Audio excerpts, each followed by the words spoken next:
So it looks like Michael Moore's promising that he will not shut up.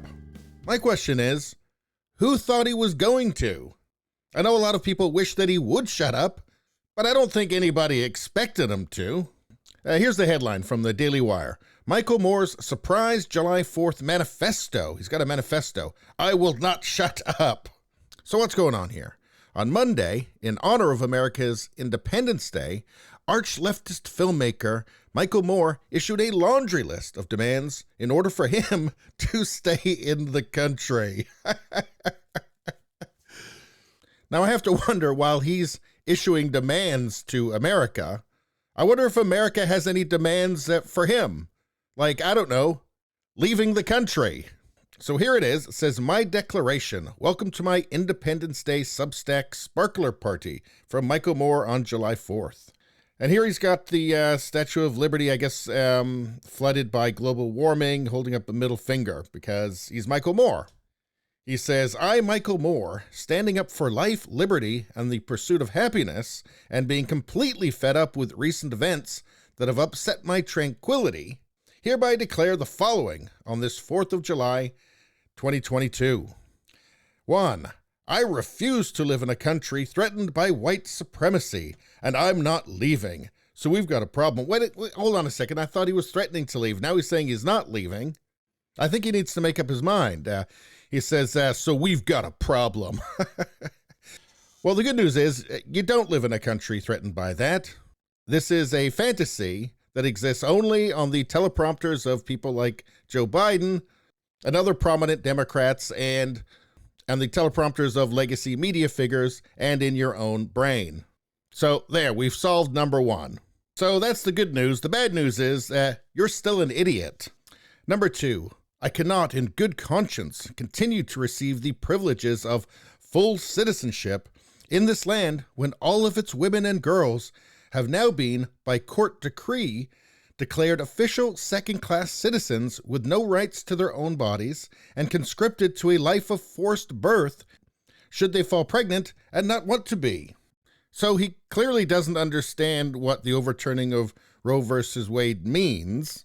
It just means it's going from the federal level to the state level. Abortion is still legal in the United States. I mean, this conscripted to a life of forced birth should they fall pregnant and not want to be, that's just not true. That's stupid.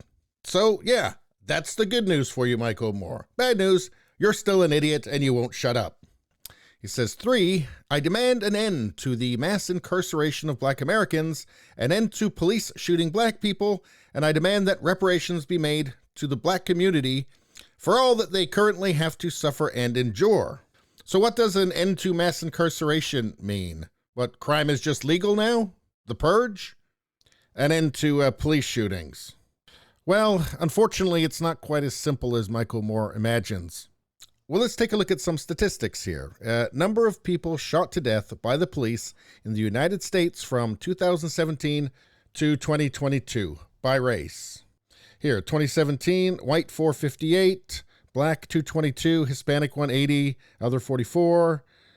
2018, white 459, Black 228, Hispanic 167. 2019, white 424, Black 251, Hispanic 168.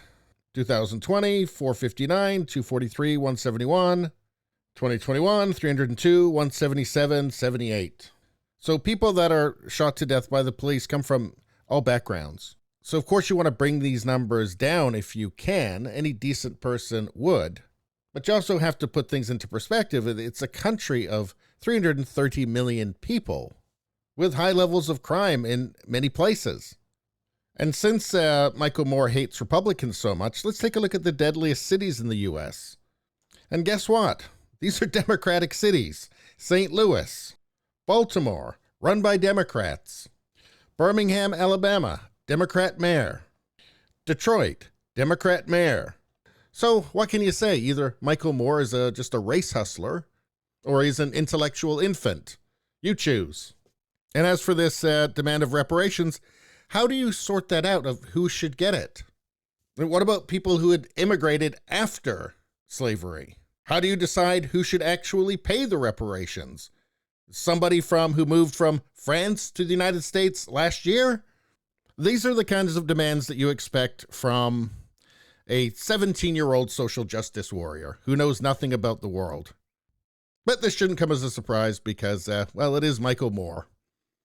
4, I insist we remove every single Republican from office in November. Well, that's called voting, and if enough people disagree with you, that's not going to happen. And that's called the democratic process. The Republican Party has dismantled itself, and its remaining rogue elements now exist purely to overturn legitimate election results and overthrow the elected will of the vast majority of the American people. This must be halted without delay or equivocation. So, a sane person might see there's a problem with this. Fewer than 1 in 4 Americans still confident in presidency, poll finds. So that doesn't look good for his plan of removing every single Republican from office. I mean, how is he planning to do it exactly? It's not going to happen by voting, right? I mean, what is he suggesting? Is he an insurrectionist? Is he asking for insurrection?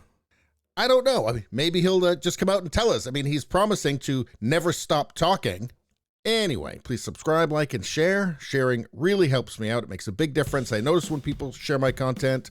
Thank you for that. I will see you next time.